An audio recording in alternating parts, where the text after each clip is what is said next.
What if I told you that one person broke over 200 bones in their lifetime? It sounds impossible, right? But one man not only did it, he made a career out of it. This isn't just a story about broken bones. It is about a man who turned spectacular failure into global fame and became a legend in the process.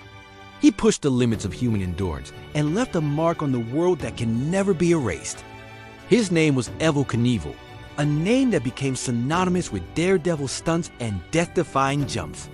Throughout the 1960s and 70s, he captured the world's imagination, launching his motorcycle over rows of cars, buses, and even canyons. But with great risk comes great failure. Knievel crashed more than 20 times in his career, each one more brutal than the last. These weren't just minor spills.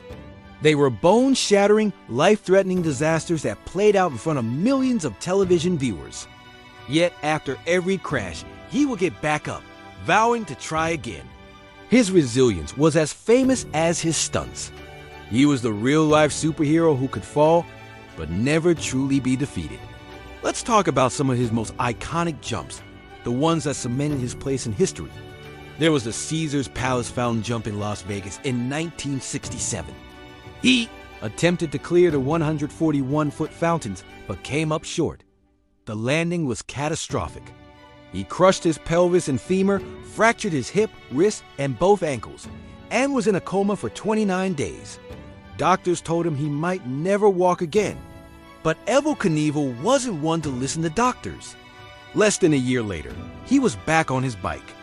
Then there was the Snake River Canyon jump in 1974, where he tried to cross the quarter-mile-wide canyon in a steam-powered rocket. His parachute deployed too early, and he drifted down into the canyon, narrowly avoiding the river below. While he only suffered minor injuries this time, the spectacle was immense.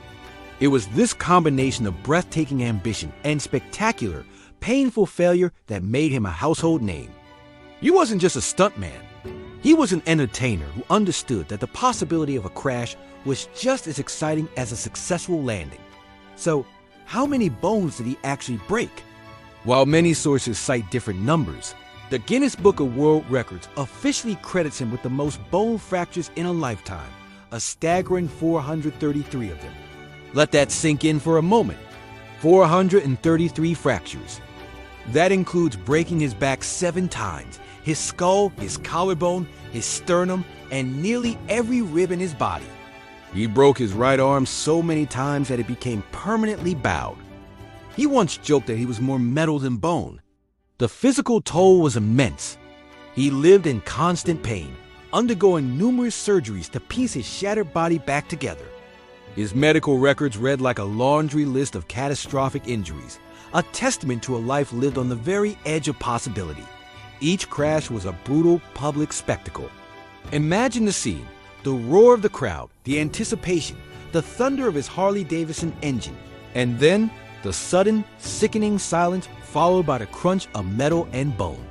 Knievel would lie broken and mangled on the asphalt, but his spirit remained stubbornly intact. He would often address the crowd from his stretcher, promising to return. This cycle of hype, jump, crash, and recovery became his signature. He understood showmanship better than anyone. He knew that the audience was there for the thrill, for the chance to witness something extraordinary, whether it was a triumphant success or a horrific failure. He gave them both, time and time again. Doctors constantly warned him that his body couldn't take much more punishment. They told him that another major crash could paralyze him or kill him. But Knievel was driven by something beyond self-preservation. He was addicted to the adrenaline, to the roar of the crowd, to the feeling of cheating death. He once said, "Anybody can jump a motorcycle. The trouble begins when you try to land it." He seemed to view each broken bone as a badge of honor, proof that he had dared to do what no one else would. He was defiant in the face of medical advice, a rebel who refused to be told what he could or could not do with his own body. By the end of his career, his body was a roadmap of his daredevil life, held together by an assortment of metal plates, pins, and screws. He had undergone so many surgeries that he developed hepatitis C from a blood transfusion, which contributed to his later health problems. The constant pain led to a reliance on painkillers and alcohol. The man who seemed indestructible on the outside was fighting a constant battle on the inside. He became a living symbol of fearless risk, a testament to the human body's incredible ability to endure and heal. But he was also a cautionary tale about the long-term consequences of such a lifestyle. His legacy is a complicated one. To his millions of fans, he was an American hero, a symbol of courage, grit, and the unwavering pursuit of a dream, no matter the cost. They saw a man who faced his fears head-on and refused to be broken, even when his body was. His iconic red, white, and blue leather suit became a symbol of patriotism and audacity. However, critics saw him differently. They questioned the message he was sending, arguing that he was glorifying recklessness and encouraging dangerous behavior. Was he a brave icon or just a man with a self-destructive obsession? The debate continues to this day, but there's no denying the cultural impact he had. Evel Knievel didn't just perform stunts. He inspired a movement. He is often called the father of modern extreme sports. Generations of stunt performers, from motorcycle jumpers to skateboarders and BMX riders, grew up idolizing him. They saw his willingness to push boundaries and his refusal to quit as the ultimate inspiration. He proved that it was possible to make a living by taking incredible risks. But his legacy is also a painful one. The physical price he paid was astronomical. His life serves as a stark reminder that for every moment of glory, there was a moment of agonizing pain. For every successful jump, there were countless broken bones and long, difficult recoveries. In the end, breaking bones became his brand. It was what made him famous, what separated him from every other stunt performer.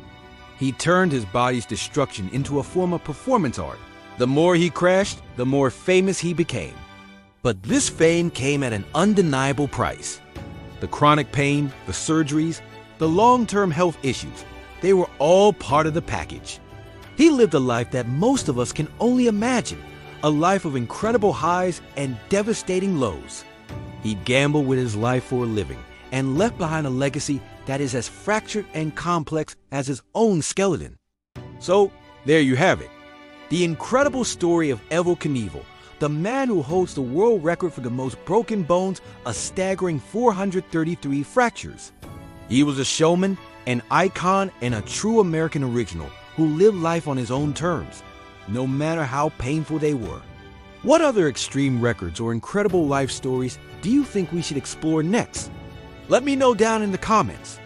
Thanks for watching, and don't forget to subscribe for more unbelievable stories.